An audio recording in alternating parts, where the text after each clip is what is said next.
Hi, welcome to Dialogue. I'm Willy Bearden. Today I have the distinct pleasure of, I was going to say introducing you to someone, but this is somebody you already know. Today you're going to know him a little bit better than you ever have. My guest today is Dave Brown. Dave, Willie, thank you so much for being here. This is such a treat for me. Treat for me too. It's great to be with you here. Well, so did you think you were going to escape the camera after you retired? Not really. I didn't want to totally escape it. I just didn't want to have to go somewhere and be at a certain time every day. Right. And in the middle of the night, yes, when severe weather's coming through, I didn't want my phone ringing saying you need to be in here. Yeah, and you know, and that brings up a point. People don't really understand how on you are when you're working in a job like that. Yeah, you're basically on 24/7, 365. Yeah. Especially these days. It wasn't quite so bad 30 years ago. Mm-hmm. You'd let the morning man cover it or whoever was on duty. It was fine. Yeah. But now they want the main guys there. So yeah, they want you coming in. Yeah. And you know, if it's a false alarm, big deal. Right. Even though I know it's a false alarm. Yeah. If all the other stations are on, they want you on too. Sure. And I think that just, especially in the last few years, I'd say probably in the last 10 years, the length of the segments are 10 times longer than they ever were, right? Yeah, well, the deal now is when you cover severe weather, as we sit here, the deal is you're the first on, you're the last off. Okay. So if the other guys are still on, you're still on. Wow. And it can become a contest. Yeah.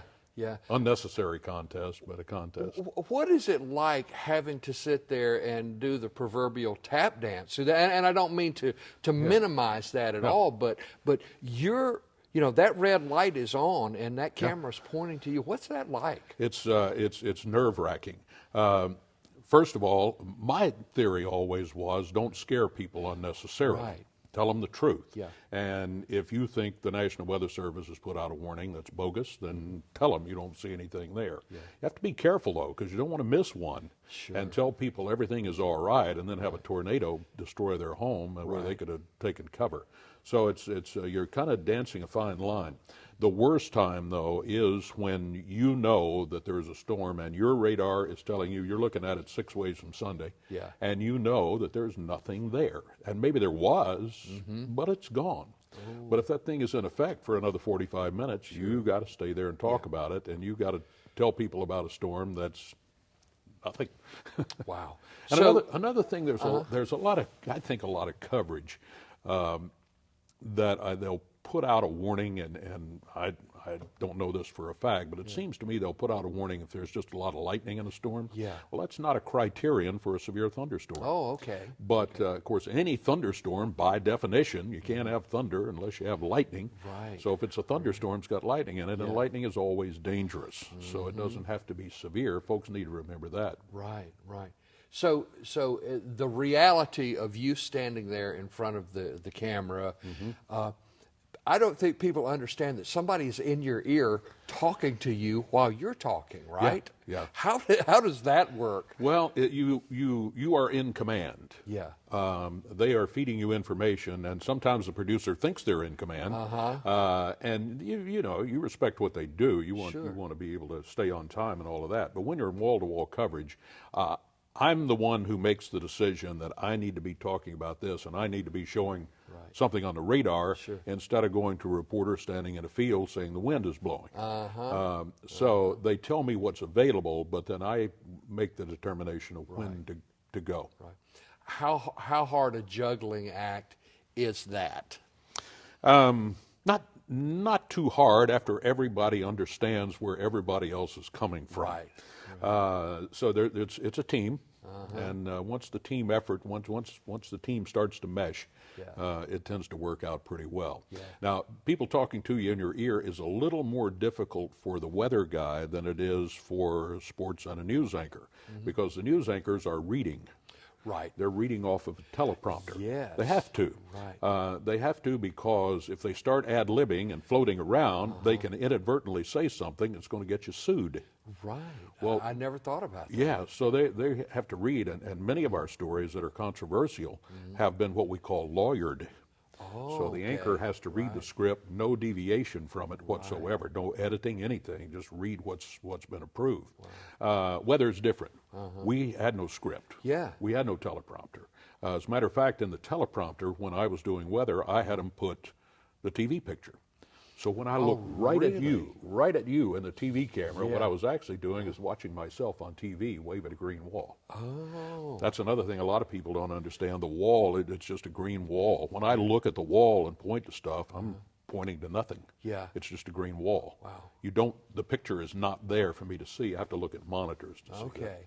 So, and that technology certainly changed over the years too. Yes. I remember when you used to have a big green fringe around you. Yeah. You know, and that they got that technology down to where it's perfect now. It is, and things have changed so much, of course, with high definition now. Well, back when I started doing weather, we didn't have computer-generated maps and satellite images.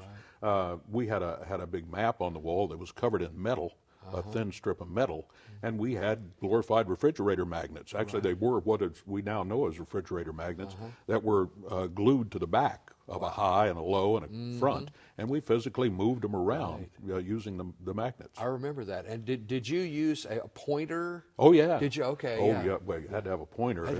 Every self-respecting weather guy had a pointer. That's funny. When the computer graphics came in, that pretty well got rid of it. I don't know why you had to have a pointer. Yeah.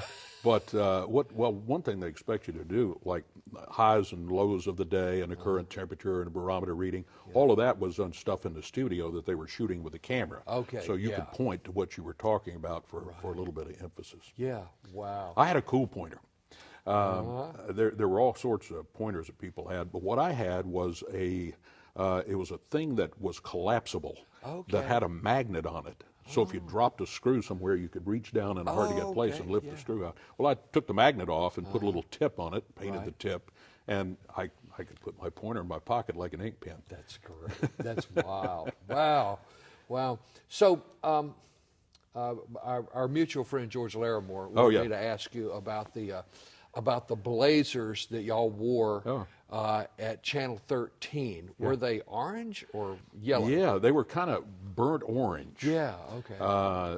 Kind of a rust color more than anything. Was that a reaction to like everybody now had a color TV and you wanted to stand out? Well, and part of the team, we were all in uniform. Okay, for the folks at home, we're all on the same team. Right. This started with Eyewitness News. Okay. In, I believe, Philadelphia. All right. So anyway, consultants spread this all over the country, so everybody wore blazers. Okay. And they you were matched. the team. We were the team. So Eyewitness News. So Channel 13 bought that. Was it like a package? Yeah. It was a graphics package and logos and all that. And the rights to use the name. Right. And so you were the only people in this market who could use that. Correct. And then and they really kind of still have all those, right? Action News and all this. Action News was Channel 5. They were the first, I believe, to go with this consultant with the blazers. Okay. But it was Channel 5. Right. They had navy blue blazers. Oh. And they also had a logo on the chest pocket that was a big 5. Okay. It was a great-looking 5 back in the late 60s and early 70s. Yeah. Well, that 5 was silver and gold thread. Really? Real silver and gold thread. Wow. And when I moved to Channel 5, I got one. I got the blazer, and of course I got that. Wow. But we had a big fire, and it melted my blazer, it melted my logo, but I was given another one many years later. Wow. And I have it in a safe now. Do you really? Oh, that's great. Wow. So back when you were on Channel 13, we're jumping around a little here. Yeah, that's fine. But I work with George at George Larimore at both places. At 13 and 5. Yeah. So when you went to 13, it was you and Charlie B. Watson. Yep. Ed Craig. Dan Stewart. Yes. Also coming along a little bit later, Fran Fawcett. Right. And Bob Trotter. Okay. And Tom Bearden. Yes, my cousin Tom Bearden. Yeah, Tom. Yes, he's his grandfather and my grandfather are brothers. Really? That is I correct. never knew Yeah. that. Yep. Well, Tom, of course, moved to Colorado and was with McNeil Lehrer report, right? Yeah, PBS. Very successful out there. I think he just recently retired. Yeah. We're in touch now and then on Facebook. Okay. Again. Yeah, that is something. Yeah, I never knew. I mean, people, when he first came to Memphis, people would say, "Oh, this has got to be your cousin." I go, "Yeah, of course he's my cousin." And then we found out we actually were cousins. Yeah. Very good. Yeah, isn't that something? Well, let's back up a little bit. You were born, you've always been a West Tennessee person, right? Yep. I grew up 90 miles from every transmitter I ever worked at. Is that right? Yeah. Wow. So you were born in Trenton? Right. Okay. Well, technically born in Humboldt. Okay. There was no hospital in Trenton. Yes, right. So I was born in Humboldt at the hospital there. Okay. And in those days, they kept the mother in the hospital 2 weeks. Is that right? And she went home in an ambulance.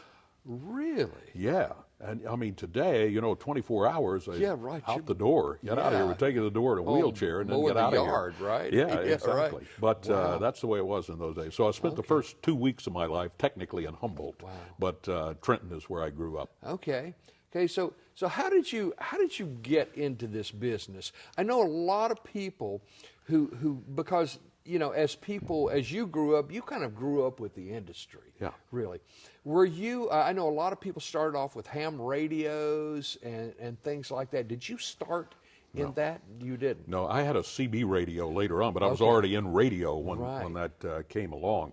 Okay. Never got my ham license, although I had a couple of false starts a couple of times along the way. I kind of wish I had. Yeah. But anyway, I was in Trenton, and my dad had a brain tumor and died when I was 10 years old. Oh. Well, the last 5 years of his life, he lived pretty normal for 4 of those years. Yeah. But we spent a lot of time going to pharmacies to pick up his medicine that he had to have. And I was fascinated by that, so I determined by the time I was 10, 12 years old, I was going to be a pharmacist. Okay. And that was my plan all the way through. Well, about 12 years of age, I suddenly fell in love with rock and roll. And radio, because that's where I heard the rock and roll. Right. And at age 15, I wandered down to a furniture store about a half block from the drugstore where I was working. They had a soda fountain. Okay. I'm the last living soda jerk from Trenton, Tennessee. Is that right? I wandered down there just to say hi to Tony. He was a guy, he was a football player, so I knew him. And he was doing a radio remote for a station in Milan. Okay. So I watched him for a few minutes. And I thought, man, this is fun. He's playing records. I love to play records. He's getting paid. I don't get paid. Wow. So I talked to him in a couple of weeks, and I said, hey, Tony, is there any way I can get a deal like this? He said, yeah. He said, what you do, he said, you buy the time on the radio station. He said, you get some sponsors. He said, $10 is what it's going to cost you for a half hour. So my first 6 months, I had a half hour a week. I got my own sponsors at $2 a pop. Okay. I had 5 of them. And so that's how the radio career started. All I did was play rock and roll. Wow. And then about the time that was winding down and I was going to have to renew or whatever, the station in Humboldt called me. Now, Trenton, Humboldt, and Milan kind of make an 11-mile apart triangle. Okay. So I went south to Humboldt, and they offered me a job there, a part-time job on the weekends. Okay. One of their weekend guys had come down with mononucleosis. And the general manager says he's going to be out for a couple of months at least. Are you interested in covering? Yes. Wow. So it led to that. Finally, a full-time job in Humboldt for a couple of years. And here's another thing. The general manager, my general manager in Humboldt, had a brother-in-law whose name was Jack Parnell.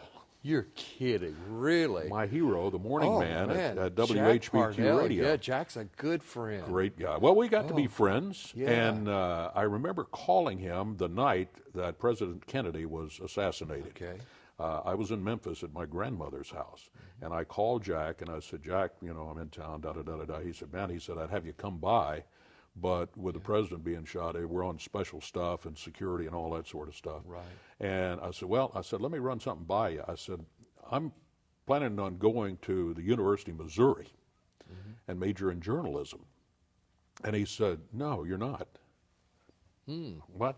He said, "You're going to University of Memphis, Memphis State." He said, "You're going to Memphis State, and you're going to work at WHBQ." Really? I said, "Am I good enough to work at WHBQ?" He said, "You're plenty good." So, well, my head swelled up about 6 times its normal size. Now, how old were you? I was, well, at the time, I was 17 years old. Wow. I went to work at WHBQ Radio, Uh-huh. I believe 2 weeks after I turned 18. Is that right? Yeah. Wow. What were you doing? What was your first job there? A rock and roll DJ. Really? I was weekends. I did Okay. weekends. Okay. And of course, I was single. Yeah. So I didn't have family obligations or anything. So I could cover any shift, vacation relief. And I did that for, I'm thinking about a year and a half. And then a full-time position opened up. Afternoon drive and late night. Okay. And I applied for it and got it. So I was what I call the George Klein sandwich. Uh-huh. I would work afternoon drive from 4 to 6 p.m. Right. George would work 6 to 10 p.m. for his huge show. Right. And then I would come back and work 10 to midnight until the all-night man took over. Okay. So I did that for a number of years, and that was my favorite shift that I did over there. Yeah. So what year was this, and what music were you playing? That was 1964. Okay. I started in radio in 1962, Yeah. which is one of my all-time favorite years for rock and roll. Right. And then 64, I moved to WHBQ, and I was there. I switched over to television full-time in October of 1968.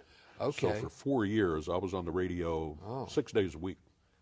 Probably the golden age of music. Absolutely. Beatles. Beatles. And all the English groups and the Mamas and the Papas. British Invasion. Oh yeah. man. I was working in Humboldt and got wind of the Beatles and knew a whole lot about it. And I was telling people, this was before Christmas in ⁻63. Yeah. I said, there's a group, they're called the Beatles. They're coming. When they hit the United States, they're going to explode like nothing since Elvis Presley. Really? And people went, well, okay. They didn't care. They weren't into music like I was. And then when the Beatles hit, it was like, boom. Wow.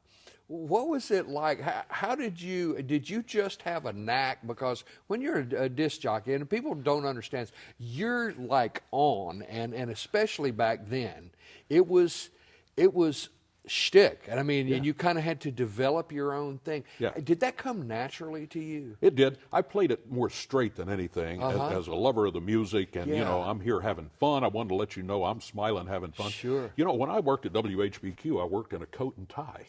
On the air. Really? On the air and radio, wore a coat and tie. Wow. Several of us did. It made us feel good about what we were doing. Sure. And respectful of what we were doing and respectful of our audience. So, no, can you imagine now? I mean, if I were on a radio now, I'd be wearing cargo shorts and a T-shirt. Oh, right. Yeah. That's so funny. Wow. So during that time, did you go out and like MC any sock hops and things in Memphis? A few.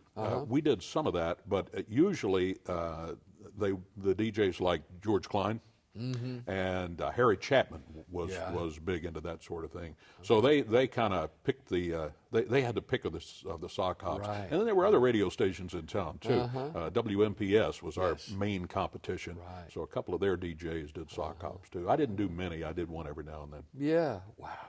But that really was the golden age, and there were so many local dances around at the Catholic youth organizations, at the YMCA's and places like that. A place called the Tonga Club down on Madison when I was in college. A bunch of places like that. Something. The Bitter Lemon. The Bitter Lemon. Not too far from where we are right now. That's over on right. Poplar. That's right. And that was kind of the folk scene was. and all that. Yeah. Kind of a hippie scene. The beatnik thing going. Exactly. Yeah, right. Oh, that's great. All right. So you were doing radio. Did you kind of think, hey, I'm where I need to be? This is I'm going to just keep going with this. Yeah. So how did you get into television? Well, I got into television. I was working one Saturday. For some reason, I was working a Saturday afternoon shift. And Lance Russell came to me, and he said, Davey, he said, Dale Mullins, who was a guy that was helping him at the time, he said, Dale's taking a job in Lexington, Tennessee, and I need somebody to help me out on a wrestling show. Yeah. I think you would be good at it. I'd like you to try it. Think about it. He said, I don't know if you like wrestling or hate wrestling. I don't know how you feel about it. But let me just say this to you. If you ever think you might want to go into television, I'd urge you to take this job, because you'll find out if television likes you and if you like television.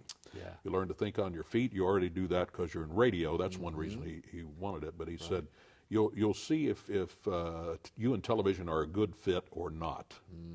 So January 1967, I started as co-host of the wrestling show.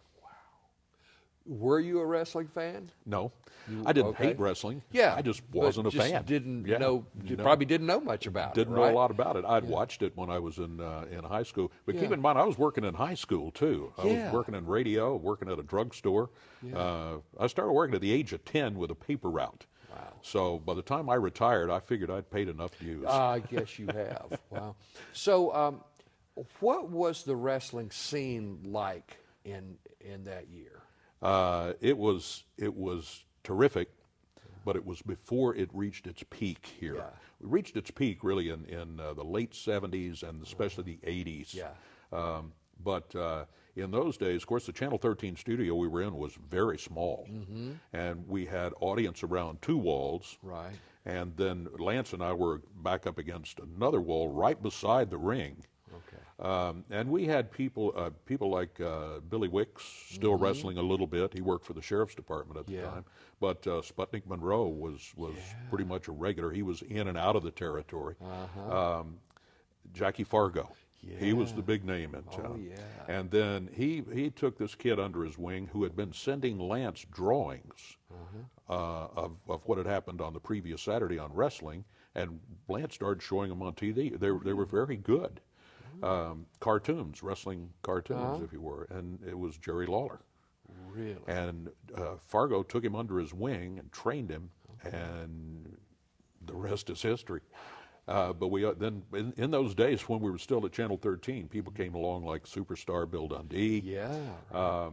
One of my favorite moments there was a guy that most folks won't remember, is Big Bad John. This was in 1976, the bicentennial year. Everybody was talking about bicentennial of the United States, everything. Well, he took up the moniker of the bicentennial baby. Oh. And he wore American flag tights and the whole number. He was one of the bad guys. Okay.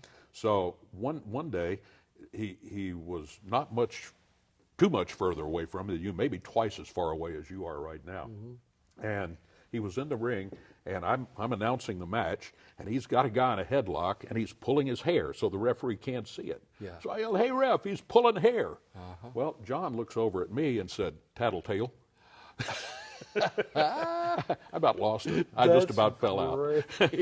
That's great.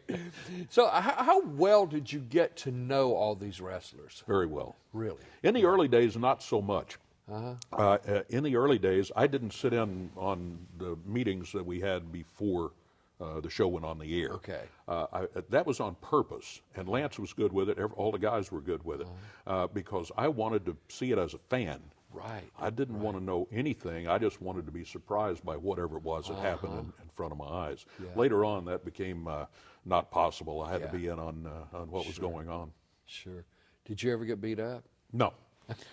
One thing, since I always worked for the television station, in addition to working for the wrestling show, I was hands-off. Yeah. For one thing, they respected the fact that I had to have credibility because I was doing the weather Monday through Friday. And so they didn't have a problem with that. They respected that. But also, they knew I was the liaison with the television station. Right. If they made me mad, they were going to be in trouble. I was going up to the boss on Monday. You couldn't believe what they did.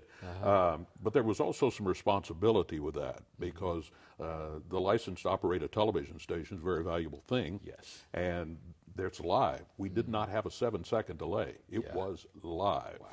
We were crazy. But anyway, they could get us in trouble with the FCC if we weren't very careful. So I was part policeman, too. Sure.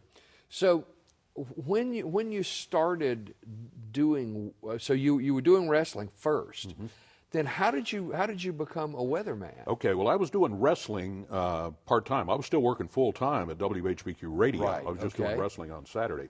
And then it got to the point I did like television, and it seemed to like me okay. Yeah. And Lance and I had a good rapport. He was program director at the television station. Right. And I went to him and I said, I'm thinking about maybe getting out of radio. You got anything open? And he said, well, he said, strange you mentioned that. He said, I don't right now, but he said, come October, we're going to need a full-time staff announcer because we bought a franchise called Dialing for Dollars. And I'm going to need somebody to host that every day. And I said, he said, are you interested? I said, absolutely interested. Well, it didn't take long, and he said, you got the job. Turn in your notice downstairs. And so we did. The way we turned in my notice, University of Memphis, Memphis State, was playing University of Tennessee in football. Okay. For the first time ever. Wow. That finally got done.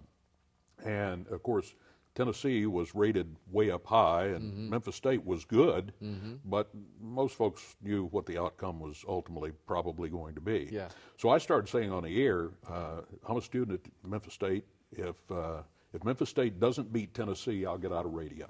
Oh, that's great. So the radio program director heard it and loved it. Oh, so we man. picked up and ran with it for a week. They put it. I've got one of the top 30 surveys that the station put out, and it's got that on there. Oh, that's great. And of course, Memphis State lost. Yeah. And I got out of radio. That is so funny. Wow. But how did that go from Dialing for Dollars? I did that for several years. But yeah, then, I remember that. And how was that? I mean, it was fun. you kind of had to be just, I mean, you didn't have a script or anything with that, right? Oh, no. So you would show a movie, and how long, was it a 2-hour? Well, it was a 2-hour window. Right. So sometimes we had windows where we didn't have time but just to make a couple of phone calls or a couple of breaks. And sometimes you'd have a short movie, Right. and you'd make a bunch of phone calls. It expanded to fill the time. Yeah. That's how we much filled money the time. did you give away?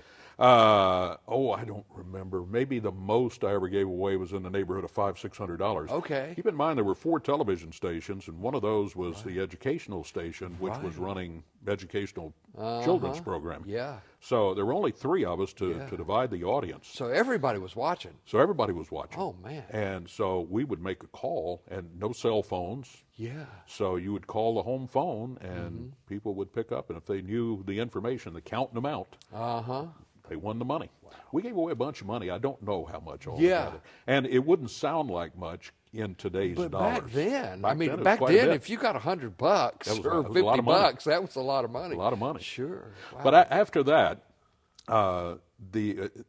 during that, Lance came to me one day and he said, "Hey, we're going to start a noon newscast for the first time." There had not been a noon newscast. Not at Channel 13 ever. Okay.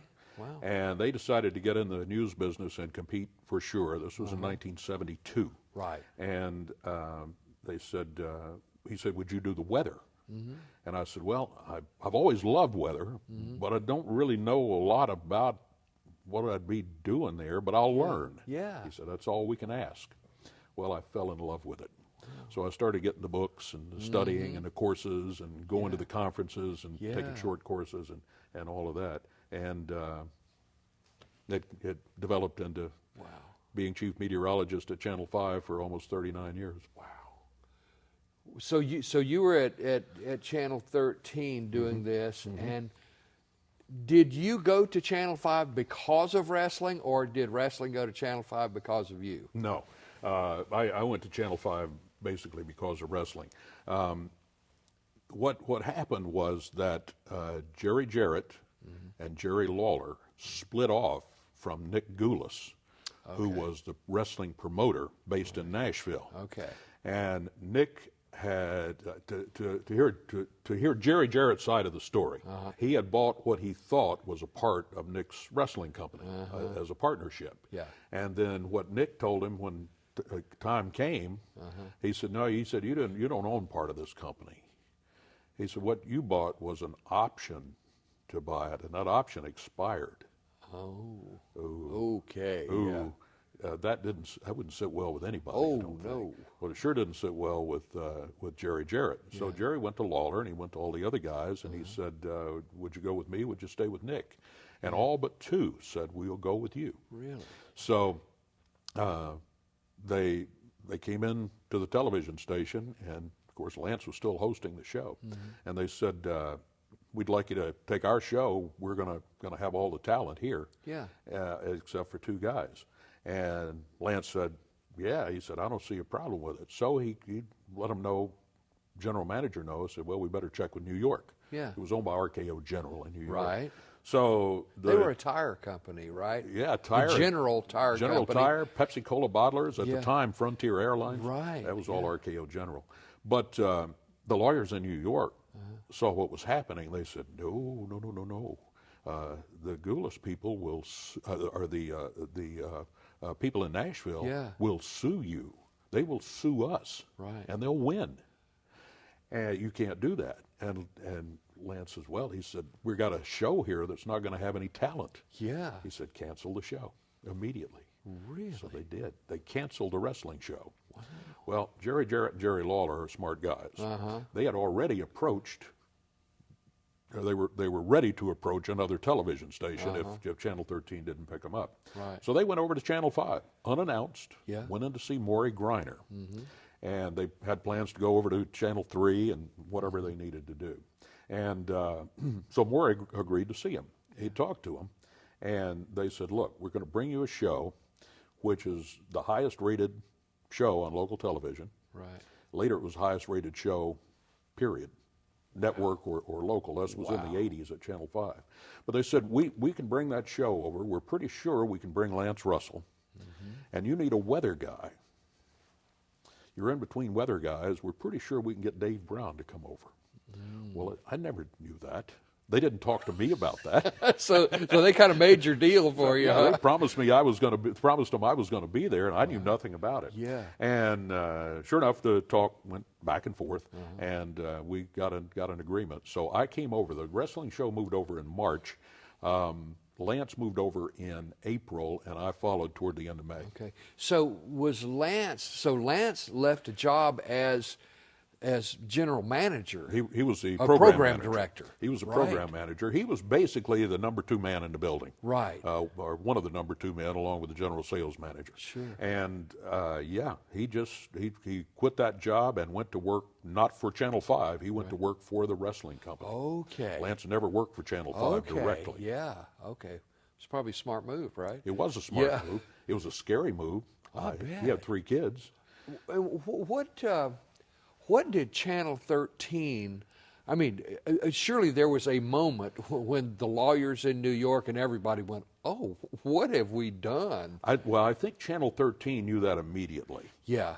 I don't think the lawyers in New York ever had any idea what they had done. Yeah. In those days, the local station was pretty autonomous. Okay. Not completely. New York expected the check to come up there every month. Yeah, right. But they didn't micromanage as near as much as the companies do now. Right. Right. Wow, that is something. So you get over to Channel 5. Was the culture at Channel 5 different than Channel 13? Yes. Keep in mind that Channel 5 was the first television station in the state of Tennessee. Right. So we had a history that went way, way back, and they had been the class operation. Right. At Channel 13, we were proud of what we did. We were good, but we were kind of Johnny-come-lately as far as challenging for the lead goes. And so it was different.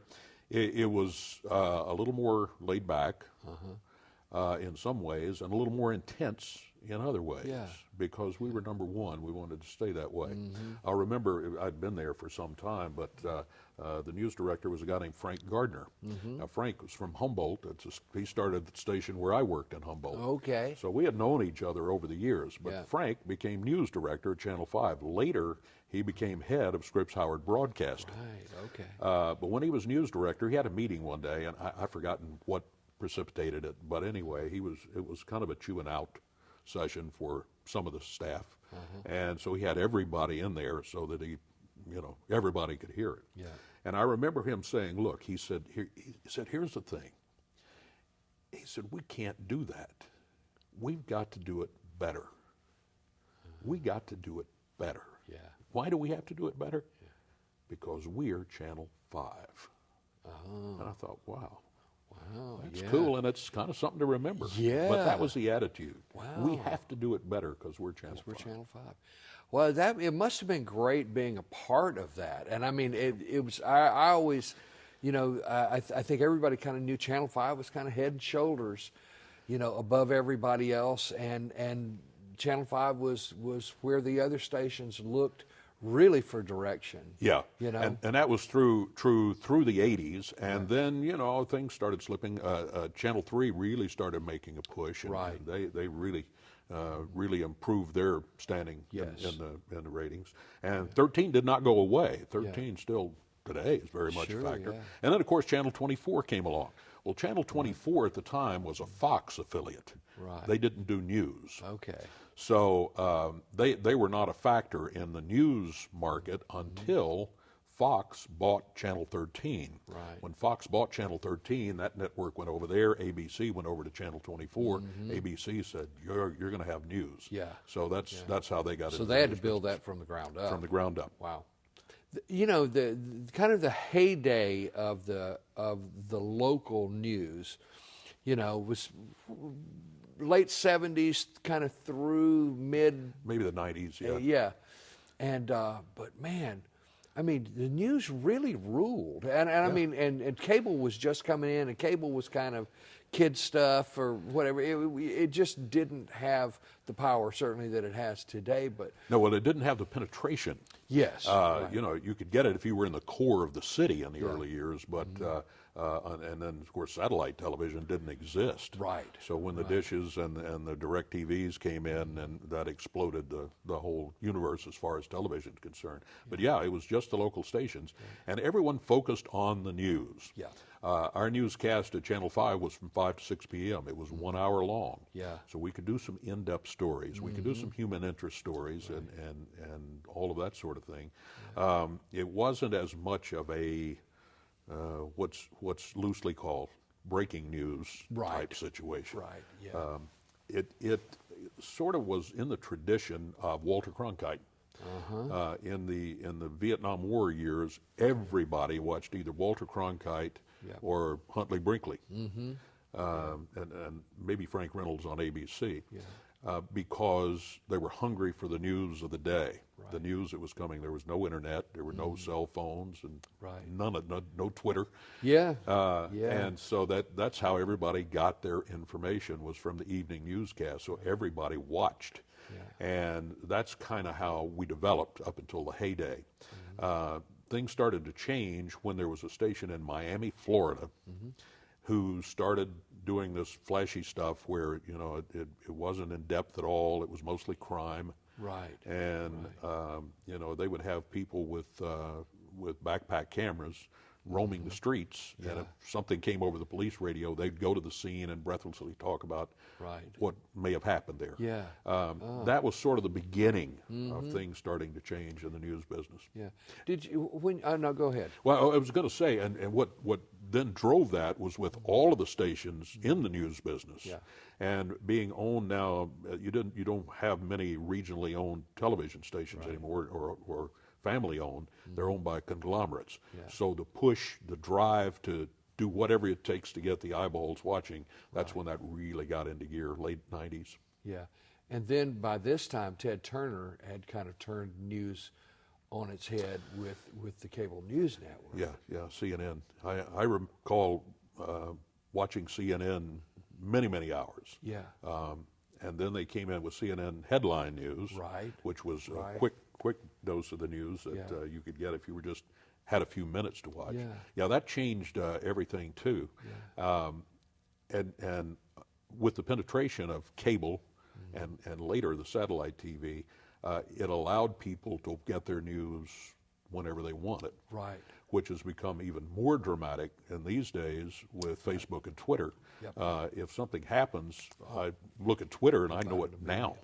And I don't have to wait till 5:30 and watch Lester Holt tell me what's going to happen. Right.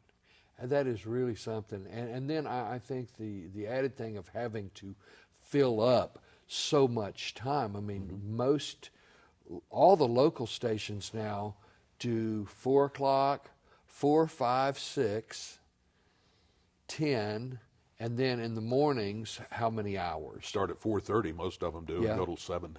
Wow. Yeah. Yeah, that's a lot. It's a lot to fill up. Yeah, It that is. really is a lot to fill up.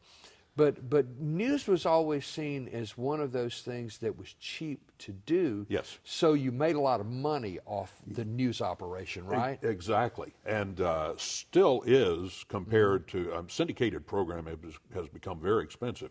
And what they want you to do, I don't even know what the minimum is. They want you've got to sign a contract to carry this thing for 2-3 years. Right. So you may buy this thing thinking it's going to just set the market on fire at 3 o'clock in the afternoon. Yeah. And it tanks. Well, you're stuck with it. So what do? Well, you got to move it, so you move it to 3 o'clock in the morning instead of 3 in the afternoon. Yeah. But you're still paying all that money for it, and you're not making that money back. Sure. With news, you can do it fairly inexpensively. Equipment has gotten so much so less expensive than it used to be. You know, the $35,000 camera they used to have was now a couple of $3,000 probably. Sure. Same thing with editing and all that. And you know, news organizations used to shoot film. Oh, yeah. And everybody had a film processor Yeah. in their studio there. Exactly. Yeah. Channel 5 had a guy that's basically what he did was run the film every afternoon to get it ready for editing. Yep. And then ready to put on. They would literally splice cut it it. together. It was literally and then cut. run it off a projector onto the. Yeah. Wow. Yeah. Yeah. Times are different. Oh, I'm telling you. And then tape came along, and of course that enhanced things a great deal. And then when everything went digital, for instance, at Channel 5, there's I guess there is a tape machine or two in the building for old archive stuff. Right. But on a daily basis, there's no tape. It's all digital. Yeah. Wow. That is something.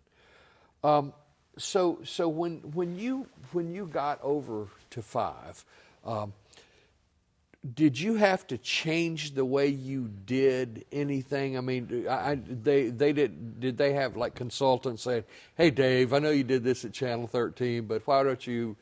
There was none of that. No, I mean, you were already a star. I mean, everybody knew you, right? Everybody knew me. Yeah, everybody knew Well, you. we had become #1 at Channel 13. The '76 Olympics were ABC had them at the time, and they were just dynamite for us. Yeah. And at the same time, ABC came up with a very strong prime time lineup. Fred Silverman's days, right? Fred Silverman, yeah. So you had all these great shows for lead-ins for Charlie's us. Angels and stuff like that. All of that sort of thing. Yeah.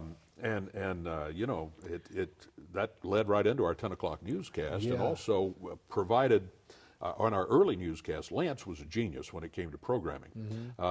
He ran our news at 6 o'clock. What he did, he ran ABC News at 5 o'clock. Okay. Against Channel 5's newscast. And then at 5:30, he ran the Andy Griffith Show. Oh, rerun. brilliant. So if you didn't want to watch news, we had everybody watching the Andy Griffith Show. It was perfect lead-in to our 6 o'clock hour. Brilliant. Yeah, just brilliant. It's It's lead-ins and lead-outs still today comprise a great amount of your news audience. But we were already well known. Yeah. We had been #1, solid #1 when I got to Channel 5. We had consultants at 13 too, who I respected. And when I got over to Channel 5, they didn't really mess around with me too much. They just said, great. "Do your thing." And of course, as a viewer, I had studied how they did it, so I knew how to fit in. Right. And so it was not a difficult transition at all. It was very easy. Who There were was the- one thing I had to do though. I walked out of Channel 13 one Friday night, 11 o'clock. Right. I was the tallest man on the staff. Monday morning, I walked into Channel 5. I was the shortest. Hawley was 6'4", Eaton is 6'7". Okay, so wow. A guy named Dave Daughtry, he was about 6'4". So there I was at 6'1", the shortest guy. That's so funny. Yeah, I'd forgotten that. Yeah, Dick Hawley was there. Yeah. What a great guy he was. Terrific, He was, Mr. Television. Yes. He is largely responsible for solidifying Channel 5's image in this market for so many years. And he did everything. He did news, he did weather. He never did sports much. They had Jack to do sports, but he did news, weather, he did commercials. Wow. He hosted programs, he did booth announcing. Yeah. And it worked. Yeah. So did you ever think about sitting in the anchor chair? Not really. Yeah. I love doing weather. Yeah. That was my thing. And you could do commercials too. I could do commercials. And wrestling. I'm sure, and wrestling. Yeah. So I mean, all of that was lucrative. I'm sure. Yeah. I remember you did Lewis Ford for years. Yeah. You know, I've still got some of those old Lewis Ford commercials that I digitized a few years ago. Oh, really? Yeah. Those are made in 1977. I'm wearing a brown leisure suit.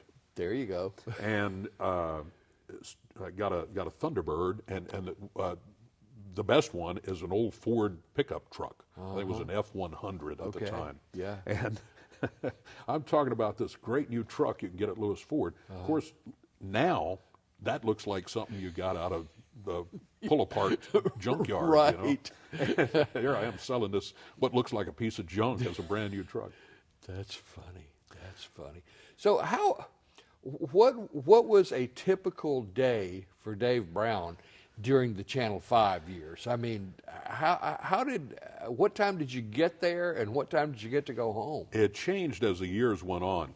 One thing, when I went over there, I had part of my contract that I got to go home between the early evening shows and the late evening shows, because I had 3 daughters, young daughters. Yes. And I knew I would never get to see them, because when I got up in the morning, they'd gone to school. Right. And when I got home at night after the 10 o'clock news, they were in bed. They were in bed, sure. So that was the family time. Yeah. They agreed to it readily, and it stayed that way for every contract I had. That's great.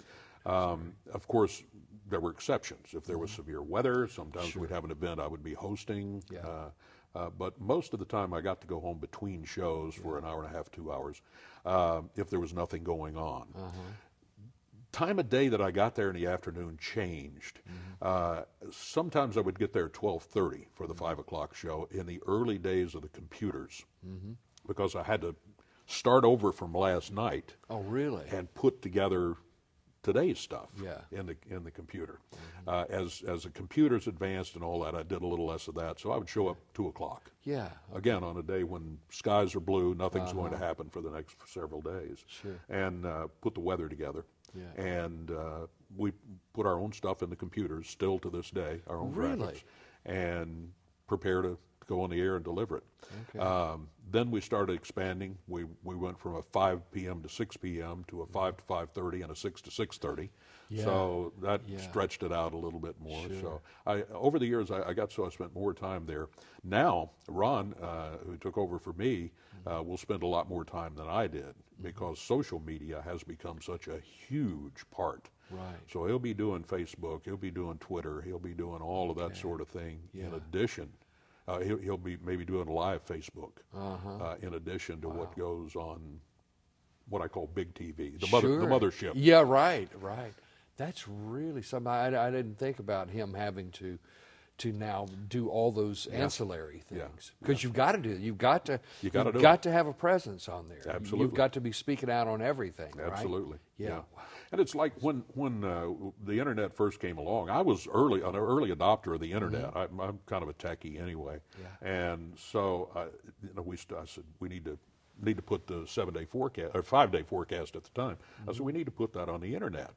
Okay, fine. I said, but I don't want to put it on there until 6:30. Right. Because I don't want to put it on there so they have to watch my newscast and then they can get it. Sure. Well, you don't do that anymore. Really? If I get the 7-day forecast ready at 2:15, it goes on the air at 2:16, or on the internet at 2:16. Wow. Because if you don't, somebody else will. Yeah. So it's changed everything. I can get an up-to-date 7-day forecast anytime. Yeah. Wow. So, being that well known, obviously every time you walk out your door, somebody talks to you about this. Did people ever get mad at you about the weather? Not really. They understood. There is one story, an urban legend that goes around, but it's wrong. Okay. Which I'll fill you in on if you want. But Yeah, anyway, I'd love to hear it. people are always, recognizing, and I hate to bother you. Well, you're not bothering me. This is part of the fun. Yeah. It is. That's the way I've always looked at it. You're not intruding. That's part of the fun. I love it if you say hi to me. It got a little annoying for my daughters sometimes. Really? I remember when Denise, my oldest, was 14 years old. We were at Disney World. Yeah. And we didn't get 35 feet inside the gates till I hear somebody yell, "Hey, Dave, is it going to rain?" That's funny. Denise, it's not so cool when you're 14 years old, Yeah. So I hear Denise say, "Oh, great." Like, we have to put up with this in Florida? Yep, in Florida. Wow. But again, it's fun. I enjoyed it. Yeah, you talk about people getting mad. There's a thing, there's the legend that a guy came in and punched me in the face. Yes. Yeah, it didn't happen. A guy did get into our building, and we wanted to get him out. And the guy did finally take a swing at me, and he did hit me with his forearm, but he didn't hit me with his fist. Yeah. He was mentally disturbed. Okay. And we saw him twice, and he never made any sense whatsoever. Really? So we determined it wasn't about me, it wasn't about the weather, it wasn't about news. Yeah. We don't know what he was doing. Right. But anyway, that's the real story. Uh-huh. But that story will never survive. All the urban legends, and I probably have heard 300 versions of it over the years. Really? They're much better stories. Are they? But they're not true. That's so funny. That is so funny. Wow. So, what are some of the trappings of being a celebrity? What are things that people out here listening to us talk right now don't understand about it? Well, you're always on. You have to be careful. Yeah. If you're out somewhere and somebody is not nice to you, you still have to be nice to them. Right. And more than ever these days, because with everybody's got a video camera in their phone. That's right. So you got to be very careful. Yeah. And I think people in the public eye need to remember that. It's generally a lot of fun. People do treat you nicely. Yeah. People will do things for you that they might not do otherwise. What I always had to remember, and told myself and told my family, remember that it's the job they're being nice to as much as it is us. And it's okay, accept it, be grateful, it's wonderful, just don't ever start to expect it. Right. And if you don't start to expect it, you can pretty well keep your feet on the ground and be level-headed. Yeah. Oh, it's a wonderful way of looking at it, because I'm sure a lot of people get taken away by it. Yeah, well, and wrestling has gone international. Yes. With right. YouTube, you can type Dave Brown Wrestling or Memphis Wrestling or Lance Russell, and you get all sorts of wrestling videos. Oh, I bet. Lance and I, we were just doing a local television show, Yeah. and when we moved to Channel 5, it became a regional show. We also were on the air in Nashville, Louisville, Lexington, Kentucky, Evansville, Indiana, Jackson, Tennessee, Tupelo, a couple of other places. Sure. So it was regional, Right. but it was still local. Yeah. And now with YouTube, we went to a fan thing in North Carolina a few years ago, and we had people coming up from Austria, from Norway, from England. One guy from England had a shirt with my picture on it You're that he kidding. wanted me to sign. Really? And it was like, this is incredible. Wow. But that's all thanks to YouTube. Yeah. Yeah. I mean, everywhere is local now, Yeah. right? Here's Everywhere. Here's the only problem with YouTube. Hadn't figured out how to get paid. Yeah, right. You don't get paid for that, do you? You No. don't. But get that's paid okay. For that at all. That's Yeah. okay. We got paid in the day. That's something. How do you want to be remembered, Dave? I mean, this we're doing this show, but this is going to be in the library, and hopefully in 50 years or 100 years, people are going to watch this to find out about you. What would you say to those people in 50 years or 100 years? Well, let me give you a long answer on that. For one thing, professionally, I hope they'll remember that I did my job, and I hope they'll think that I was good at it. And had their interest as much as my interest at heart. I helped to innovate a few things, which I'm proud of. We introduced the 5-day forecast at Channel 13 to this market. I hope people remember things like that. But I told somebody once that as far as the life is concerned, the most important thing to me is that I sincerely hope that my daughters and my grandchildren can say he was a good dad and he was a good granddad. Yeah. If that can happen, then nothing else matters. Right. Oh, that's a wonderful thing, and I'm sure you have been. I hope so. Yeah. I hope so. Any advice for young people coming up in this kind of uncertain world? I mean, you know, news is not what it was. It's not the king anymore, No, really. broadcasting is not what it was. I would say if you have a burning desire to do this, Yeah. then give it a shot. Yeah. But if I would recommend you minor in journalism and major in business. Oh, yeah. Right. Always have something else to fall back on. Sure. Because especially in this day and time, you're probably going to get to a point where you burn out. Right. I never did. Right. I was in a what I call a golden time. But if I were starting out today, I would probably burn out at some point because it's that frantic. Sure. So always have something to fall back on. Yeah. I did have something that I was going to fall back on. I majured in political science. Okay. I had a triple minor, but I majored in political science. Right. And the reason was that was a pre-law study.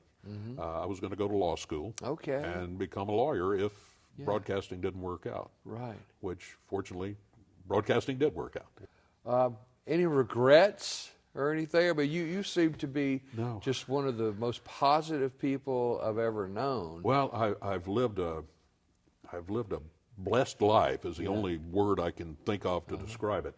I don't have any regrets. Somebody once said, would you like to work around the country? And I said, no.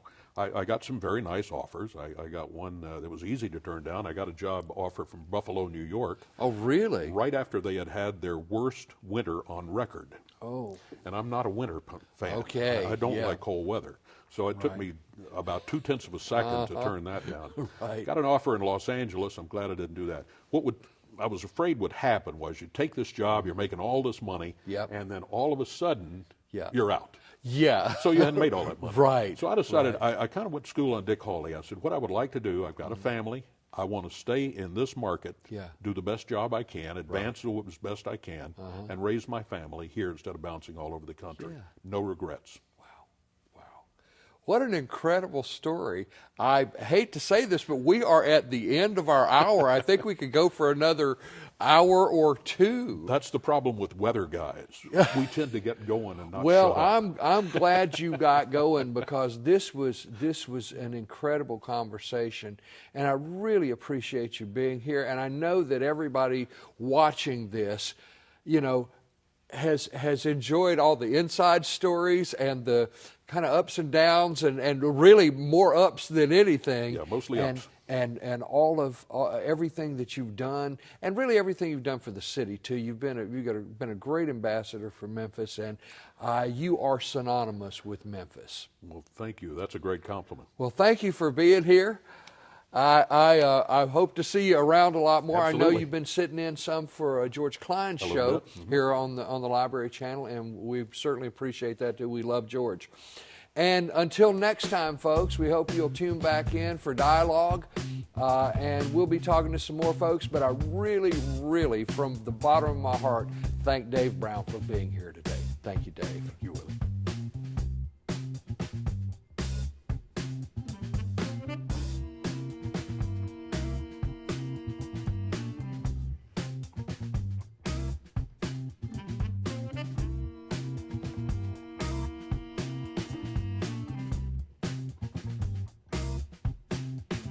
Friends of the Library helps to raise money for all 18 Memphis Public Library locations, their programs, and services.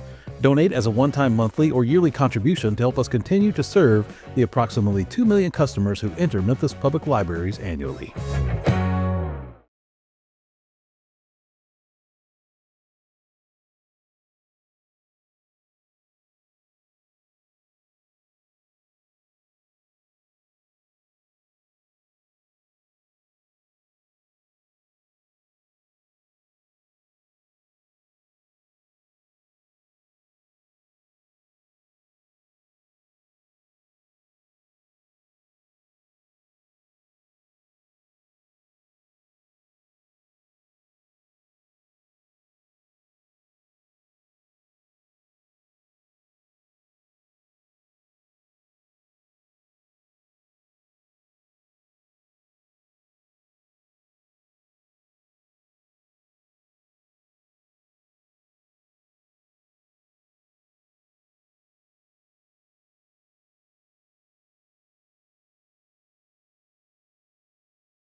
You're watching the Library Channel, a broadcast service of the Memphis Public Libraries and the City of Memphis.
The Memphis Public Libraries and the Memphis Library Foundation's Memphis Sound Connection is an online platform that showcases a vast collection of current local music for free. The Memphis Sound Connection looks to connect you with today's torchbearers of the Memphis Sound. If you are a musician in the Memphis area and have an album of at least 4 songs or 25 minutes, please consider submitting today. If the album is selected, an honorarium of $200 will be provided to the musician. Please visit the website or scan the QR code on the screen.